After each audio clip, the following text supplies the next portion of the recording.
to go back to your example of Robin Williams, I don't know what was going on inside him. I don't know the nature of his internal state. Was it active psychic pain that May I interrupt to just say that Sergey posted an examination of Robin Williams' brain tissue suggested that he suffered from, quote, diffuse Lewy body dementia, LBD. Depression is a symptom of LBD, and it's not about psychology. It's rooted in neurology.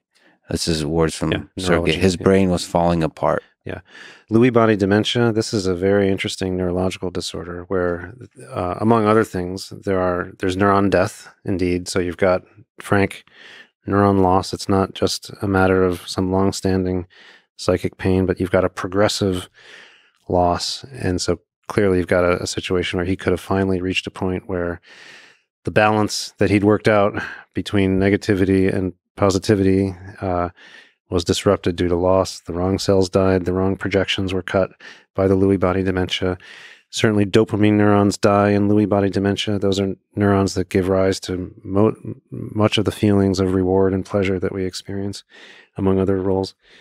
So clearly, in his case, there could have been a very concrete cellular neurological issue that was progressive and pushed him to that point.